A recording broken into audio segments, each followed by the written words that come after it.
Micro propagation of chrysanthemum.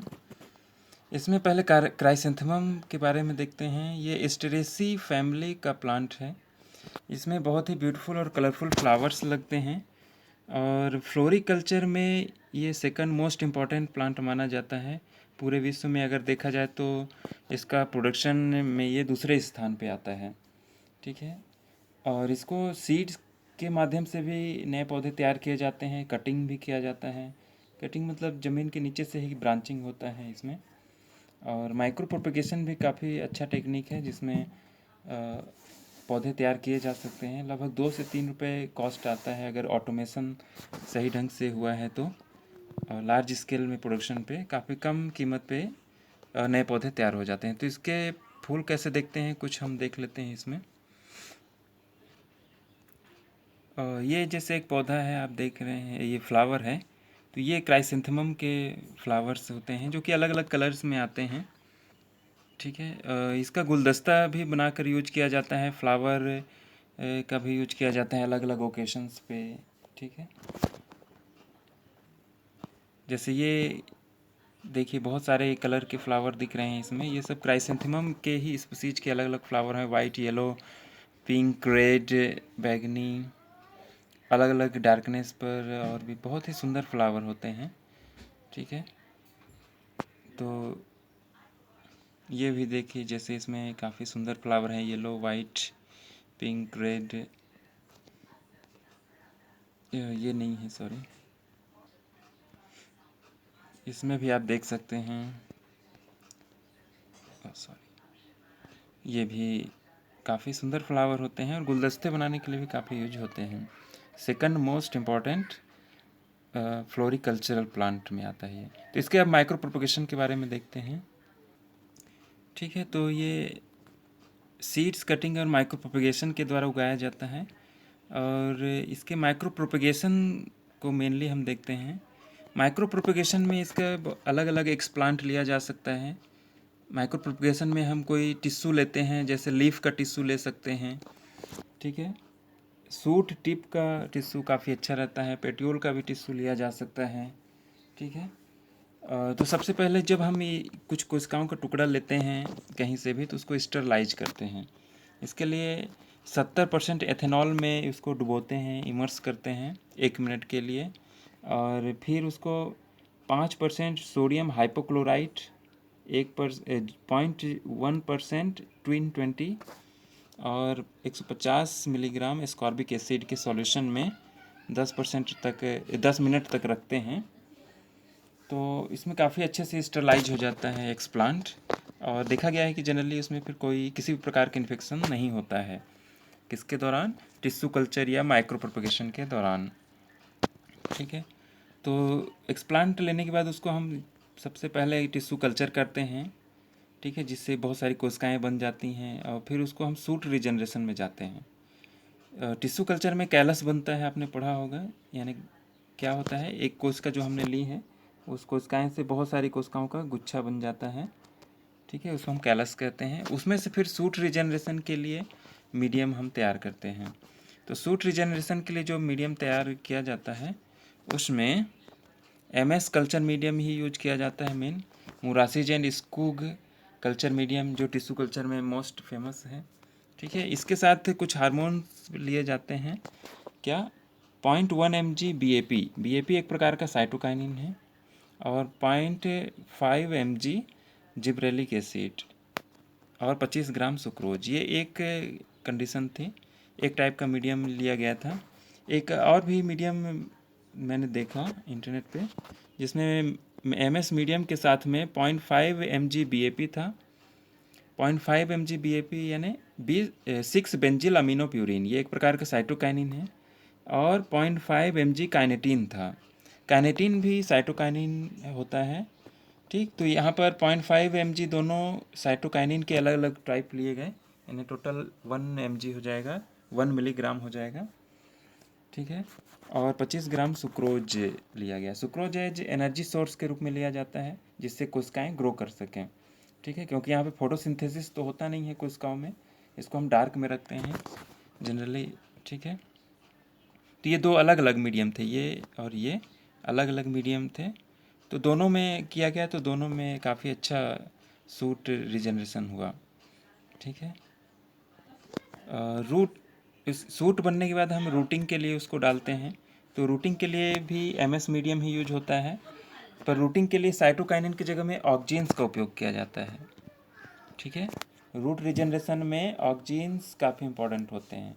तो यहाँ पे भी दो मीडियम में मिले इंटरनेट पे, जैसे एमएस मीडियम के साथ में 0.5 mg IBA यानी इंडोल ब्यूटायरिक एसिड, ये एक प्रकार का ऑक्जीन है, यूज किया गया।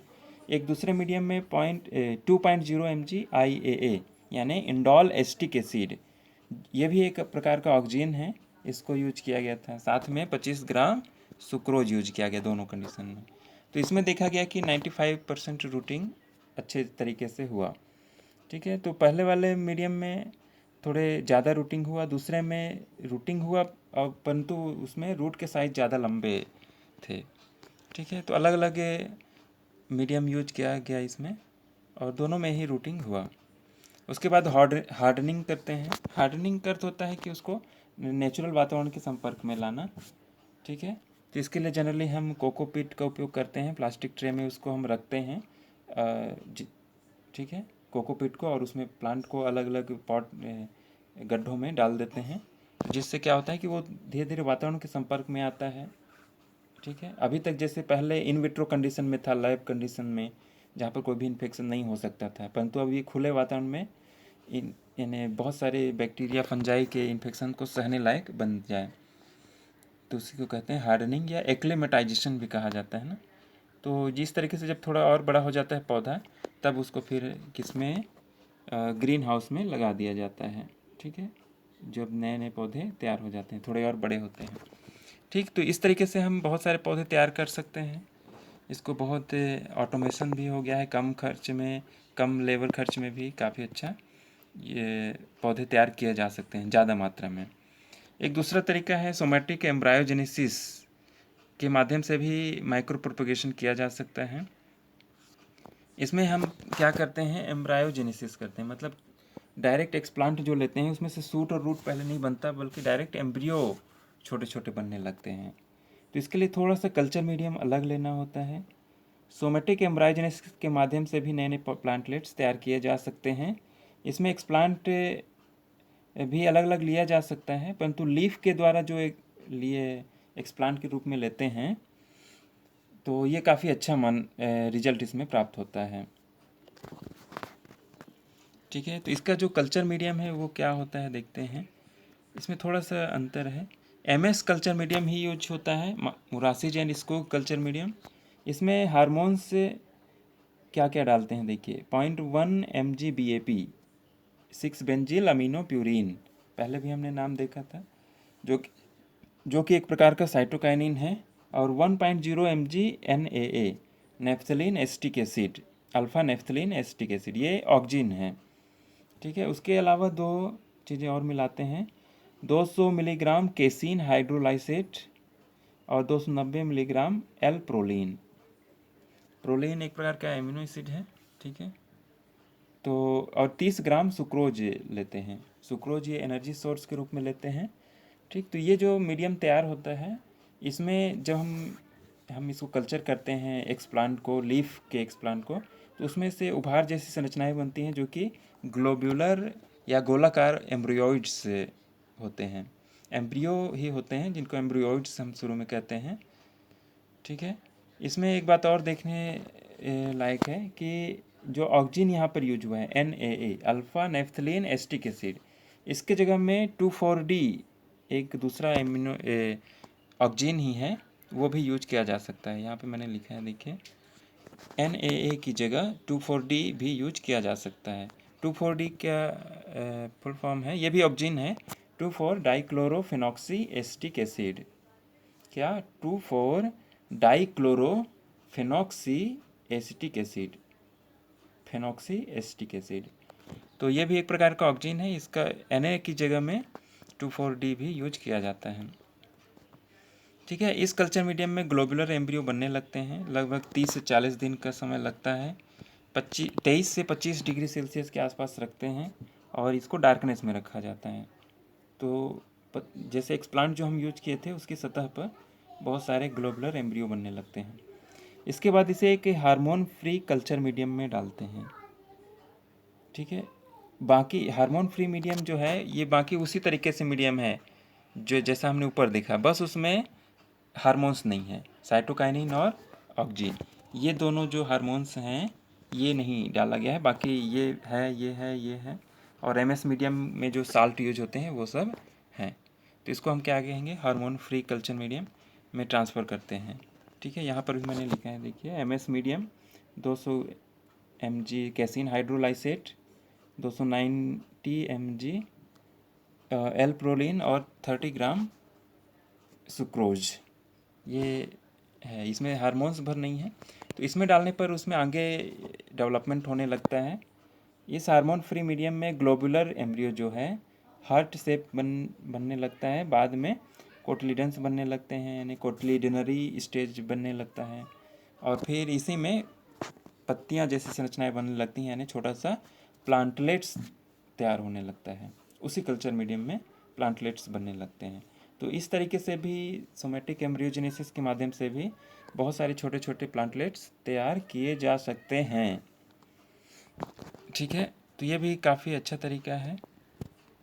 ठीक है, ये यहाँ पे एक डायग्राम था, जैसे इसमें एक्सप्लांट लिया हमने, ये पत्ती का टुकड़ा, उसमें एक ग्लोबुलर छोटे छोटे एम्ब्रियोइड्स बनने लगे गोलाकार, तो उसको ग्लोबुलर स्टेज कहते हैं, एम्ब्रियो में आपने पढ़ा होगा।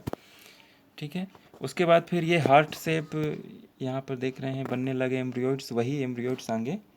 ठीक है, और कुछ और लंबे हो गए इस तरीके से, कोटलिडनरी स्टेज, यानी कोटिलिडन्स उसमें बनने लगते हैं, ऐसा आपने एम्ब्रियो में पढ़ा होगा।